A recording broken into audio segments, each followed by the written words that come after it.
어떤 율법교사가 일어나 예수를 시험하여 이르되 선생님 내가 무엇을 하여야 영생을 얻으리이까? 예수께서 이르시되 율법에 무엇이라 기록되었으며 내가 어떻게 읽느냐?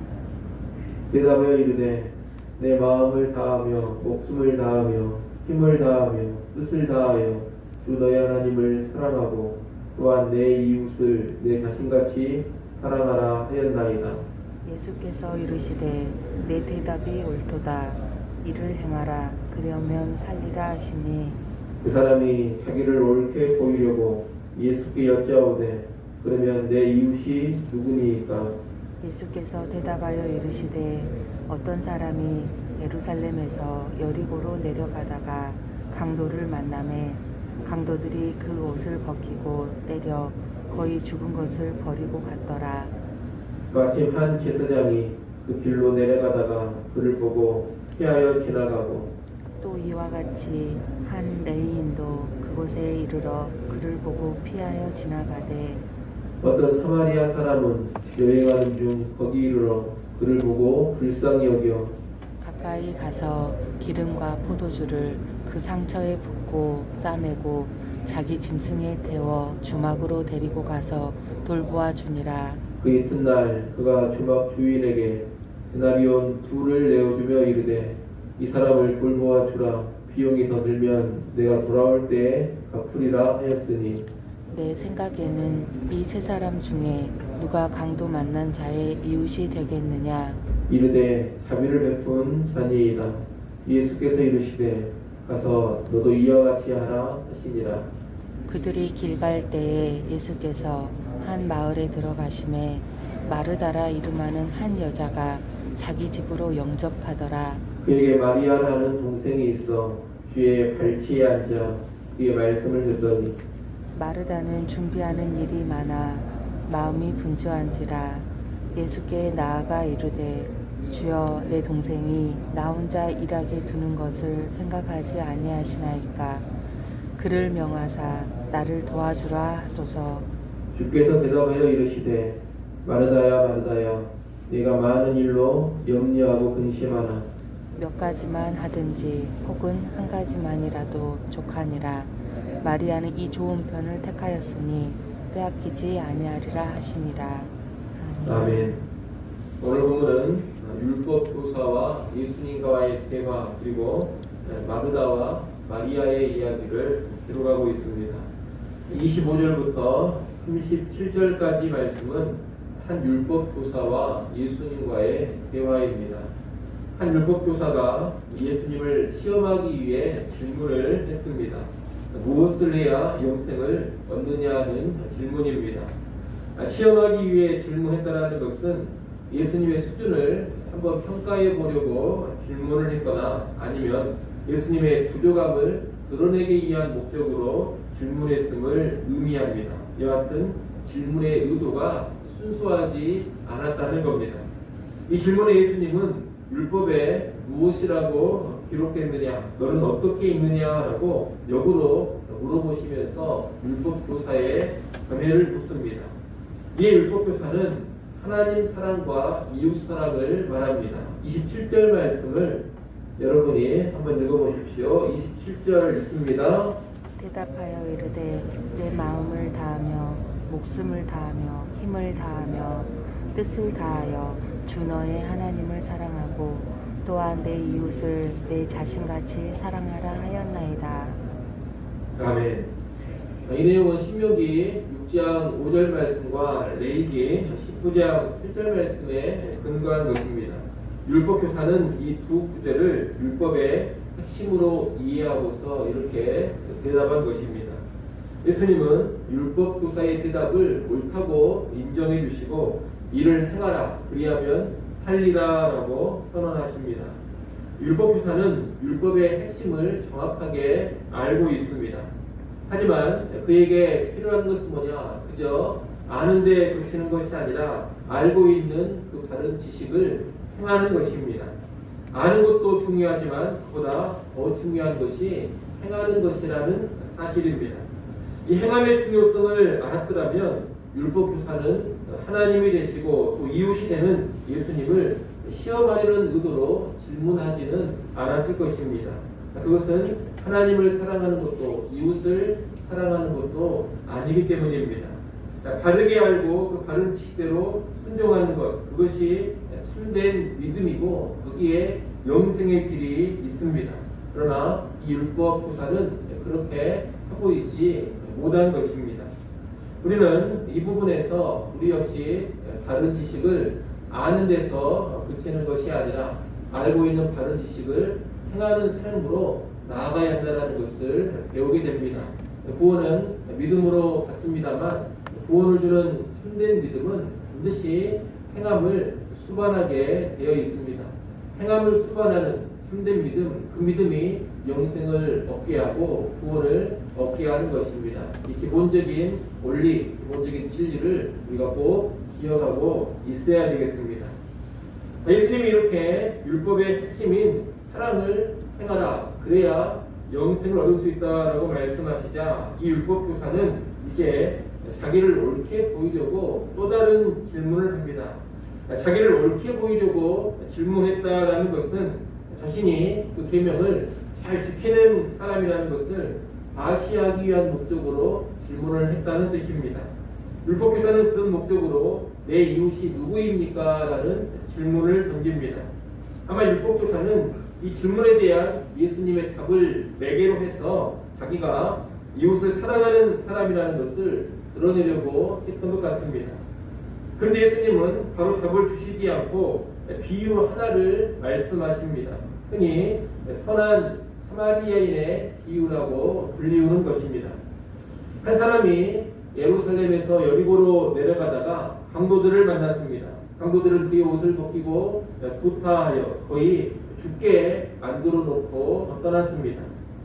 때마침 제사장이 강도 만난 사람을 보았지만 그를 피해서 지나가 버렸습니다. 한 레위인도 그 현장을 보았지만 역시 피해 지나가 버렸습니다. 유대인 가운데서도 종교적인 책무를 감당하는 사람들이 제사장과 레위인입니다. 이들은 하나님 사랑과 이웃 사랑에 더욱더 깨어 있어야 될 사람들입니다. 그런데 그런 제사장과 레위인이 강도 만나 죽어가는 사람, 강도 만나 죽어가는 이웃을 외면해버린 것입니다. 제사장과 레위인이 그냥 가버린 후에 어떤 사마리아 사람이 그 길을 가다가 강도 만난 자를 보게 됩니다. 그런데 이 사마리아 사람은 강도 만난 사람을 불쌍히 여겨 구해줍니다.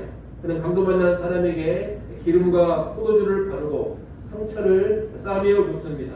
그리고 짐승에 태워 여관에 데리고 가서 돌보아 줬습니다. 그리고 이튿날 여관 주인에게 2데나리온을 주면서 잘 돌보아 주라고 부탁을 했습니다. 혹시라도 비용이 더 든다면 돌아오는 길에 갚겠다고 약속까지 합니다. 이 사마리아 사람은 유대인과 적대관계에 있는 사람입니다. 그런데 유대인과 적대관계에 있는 이 사마리아 사람이 강도 만난 사람을 큰 사랑으로 대해준 것입니다.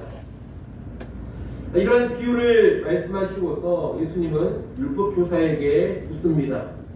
36절 말씀을 한번 보십시오. 내 생각에는 이 세 사람 중에 누가 강도 만난 자의 이웃이 되겠느냐라고 물어보십니다. 예수님의 질문에 율법교사는 사마리아 사람이다 이렇게 대답을 하지 않고 자비를 베푼 자입니다라고 대답을 합니다. 유대인들은 사마리아 사람을 부정하게 여기고 대취급을 했습니다. 그러니 유대인인 율법교사는 차마 사마리아 사람을 가리켜서 이웃이라고 말을 할 수가 없었던 것입니다. 그래서 사마리아 사람이다라고 답을 하지 않고 자비를 베푼 자입니다라고 이렇게 돌려서 대답을 하고 있는 겁니다. 예수님은 율법교사의 답을 들으시고 가서 너도 이와 같이 하라고 명령하십니다. 예수님의 이 말씀은 율법교사의 질문을 뒤집어 버린 것입니다.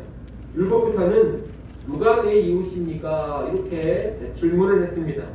이웃이 누구인지를 규정해 주신다면 그 이웃을 사랑하겠다는 의도입니다. 이 율법교사의 질문은 이웃과 이웃이 아닌 사람을 먼저 구분하려는 그런 의도가 담겨져 있습니다. 이웃과 이웃이 아닌 자, 이웃과 은수를 먼저 구분해 놓고서 그 가운데 이웃을 사랑하겠다는 태도입니다.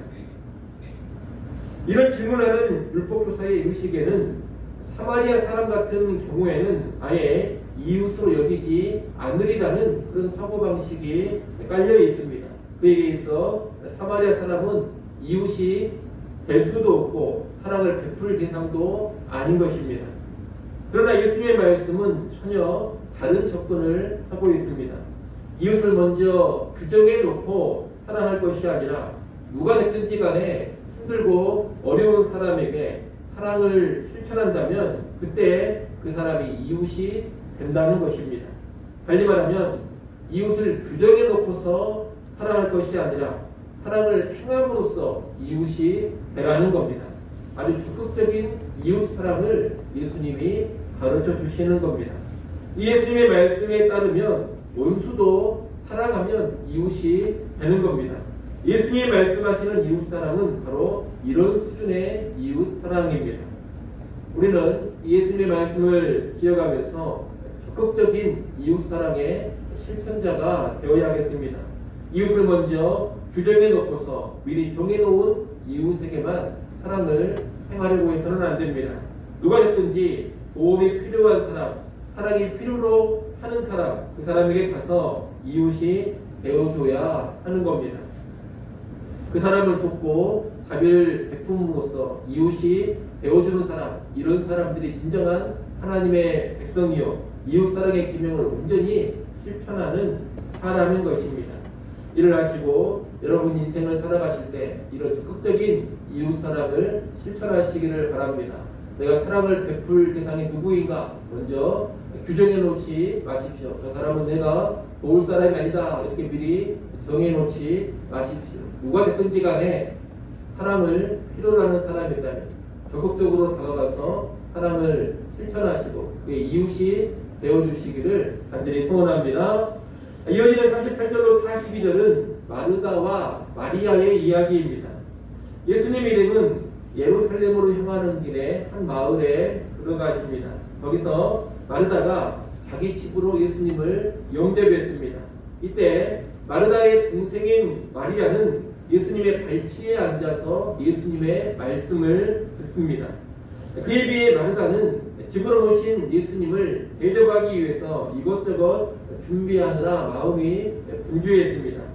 예수님을 성대하게 대접하려는 마음에서 이런 모습이 나온 것 같습니다. 그러다가 무슨 일이 벌어졌느냐? 준비하는 일로 분주한 마르다가 예수님께 가서 불만을 토로합니다. 동생 마르다는 가만히 앉아서 말씀을 듣고 있는데 자기는 분주하게 움직이며 수고롭게 일하고 있으니 짜증이 난 것입니다. 그래서 동생 마리아를 명하여 나를 도와주게 하라고 예수님께 말합니다. 그런데 예수님은 41절, 42절에 말씀을 하십니다. 41절, 42절 말씀 같이 한번 읽어보겠습니다. 함께 읽습니다. 주께서 대답하여 이르시되 마르다야 마르다야 내가 많은 일로 염려하고 근심하나 몇 가지만 하든지 혹은 한 가지만이라도 족하니라. 마리아는 이 좋은 편을 택하였으니 빼앗기지 아니하리라 하시니라. 아멘. 예수님은 마르다를 통해서 많은 일로 염려하고 근심하지 말라고 하십니다. 그리고 마리아는 좋은 편을 택했으니 빼앗기지 아니하리라라고 또 말씀합니다. 사실 마르다가 예수님을 대접하기 위해 음식을 준비하는 것은 나쁜 일이 아닙니다. 아주 귀한 일이요 아름다운 일입니다. 또 마땅히 해야 될 일입니다. 마르다의 문제는 뭐냐? 음식을 준비하는 일을 했다 이것이 아니라 준비하는 일이 많아서 마음이 분주해졌다는 것입니다. 마음이 분주하다 이 말은 마음을 빼앗겨 버렸다 이런 뜻입니다. 마음이 예수님께로 향하고 예수님을 향한 사랑으로 가득 차야 되는데 마르다는 그러지를 못했습니다. 그러지 못하고 오히려 많은 일 자체에 마음을 빼앗겨 버리고 염려와 근심과 짜증에 붙들린 것입니다. 마르다가 이렇게 마음이 빼앗겨 버린 이유는 준비하는 일이 너무나 많았기 때문입니다. 일이 너무 많다 보니 일 자체에만 마음이 매이게 되고 분주해지고 힘이 딸리고 그러다 보니 불평으로까지 나간 것입니다. 그래서 예수님은 이런 마르다에게 몇 가지만 하든지 혹은 한 가지만이라도 족하다라고 말씀하신 겁니다. 그렇게 많은 일을 하느라고 힘들어할 필요가 없다는 겁니다. 이 말씀은 자기 한계를 뛰어넘어서 부작용이 생긴 것을 지적하는 말씀입니다. 사람은 모두 다 한계가 있습니다. 이것을 알고 내가 할 수 있는 한두 가지 일에 집중하는 것이 지혜롭습니다. 한계를 넘어버리면 몸도 고되고 마음도 고달파집니다. 급기야 불평과 불만, 짜증이 나오는 것입니다. 마음을 우리는 잘 지켜야 할 것입니다. 그리고 마음을 잘 지키기 위해서 자신의 분량과 자신의 한계 안에서 일을 하며 주님을 섬길 줄 알아야 하는 겁니다. 아울러 예수님께서는 마리아는 좋은 편을 택하였으니 빼앗기지 아니하리라 이렇게도 말씀하셨습니다. 예수님의 말씀은 분명히 마리아가 택한 말씀 듣는 일이 좋은 일임을 가르쳐 주시는 겁니다. 우리가 예수님의 말씀을 오해해서 마르다가 감당한 음식을 준비하고 대접하는 일은 가치가 없다 이런 식으로 이해를 하면 안 됩니다. 예수님이 여기서 말씀하신 것은 우선순위의 문제입니다. 다시 말하면 음식 장만과 대접 그리고 말씀을 듣고 배우는 일 가운데 무엇이 더 우선되어야 하는가 이것을 가르쳐 주시는 말씀이라는 겁니다. 그렇게 봤을 때 말씀을 듣고 배우는 일이 우선되어야 한다는 겁니다. 다시 말씀드리지만 이 예수님의 말씀을 오해해서 음식을 장만하고 대접하고 사람을 섬기는 것은 하찮은 일이다. 그런 일은 안 해도 된다. 이렇게 생각을 하시면 안 됩니다. 우리는 여건이 되는 대로 다양한 봉사를 감당해야 하고 몸을 써서 하는 일도 즐거이 할 수 있어야 합니다. 다만 그런 일에만 치우쳐서 말씀을 듣고 배우는 일을 뒷전으로 미루어서는 안 된다는 것입니다. 말씀을 사랑하는 것이 하나님 사랑의 핵심입니다. 그렇기 때문에 하나님을 사랑해서 어떤 일을 한다고 하면서 말씀을 등한시하는 것은 결코 다른 모습이 아닌 것입니다. 말씀을 등한시해버리고 다른 일로만 하나님을 섬기고 예수님을 섬기려고 하는 것은 진정한 하나님 사랑, 참된 예수님 사랑이 무엇인지를 몰랐을 때 나오는 모습입니다. 그러니 일단 우리 각자는 하나님의 말씀을 읽고 듣고 배우는 일에 우선권을 둘 수 있어야 되겠습니다. 이런저런 교회 사역을 하느라고 말씀이 뒷전으로 밀리고 있다면 이것은 잘못된 길로 들어선 것입니다. 참된 섬김에서 이탈해버린 모습이라는 것입니다. 언제나 말씀이 우선순위를 차지하고 있어야 됩니다. 그리고 말씀이 언제나 우리의 신앙과 우리의 섬김의 근간이 되고 있어야 합니다. 한 개인만 그런 것이 아니라 교회도 마찬가지입니다. 교회 역시 분주하고 다양한 여러 가지 활동과 사업들, 여러 가지 행사들을 치르기 전에 말씀을 가르치고 듣고 배우는 일에 집중을 할 수 있어야 됩니다. 그 일에 우선권이 있어야 한다는 겁니다. 말씀으로 탄탄하게 하는 사역이 근간을 이루면서 여러 가지 다양한 교회 활동도 하고 필요한 사업들도 감당을 해야 합니다. 그렇게 나가야지 말씀 사역을 소홀히 하면서 다른 사역에만 열심을 품고 있고 다른 사역만을 많이 실천하고 있다면 그 교회는 결코 건강한 교회로 세워지지 않는 겁니다. 그러니 우리의 신앙생활과 교회 사역에서 언제나 말씀을 앞세우고 말씀을 중간에 두시기를 바랍니다. 말씀을 듣고 배우는 일에 꼭 우선순위를 두십시오.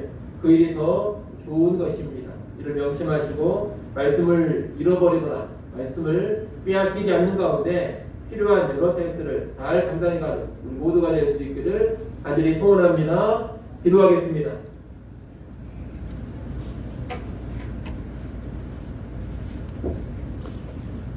하나님 아버지, 오늘 우리가 적극적인 이웃사랑의 실천자가 되게 하여 주시옵소서. 누가 됐든지 간에 도움이 필요한 사람들을 돕고 숨기는 삶 살게 하시고 사랑을 실천함으로써 누군가의 이웃이 되어주는 삶 살아가게 하여 주시옵소서. 또한 하나님 아버지 언제나 말씀을 앞세우고 말씀에 뿌리를 내리고 주님을 숨겨가게 하여 주시옵소서. 여러가지 일들과 사역으로 분주해져서 말씀을 향한 우리의 마음을 잃어버리지 않게 하여 주시옵소서. 말씀 사랑으로 하나님 사랑과 주님 사랑을 먼저 보이게 하여 주시옵소서. 하나님 아버지 또 이 시간 하나님 앞에 나와 기도합니다. 기도하는 죄 백성들을 긍휼히 여겨 주시옵소서. 이 새벽 시간 모든 걱정과 근심과 염려를 다 내려놓고 하나님 앞에 구할 것을 감사함으로 아뢰게 하여 주시옵소서. 하늘 평안으로 우리 속사람을 새롭게 해주시고 기도하는 시간을 통하여서 다시금 성령으로 충만해지게 하여 주옵소서. 하루의 시작 주님과 교제하며 시작하오니 온 하루를 마칠 때까지 주님과 온전히 동행케 하여 주옵소서. 예수님의 이름으로 기도드리옵나이다. 아멘.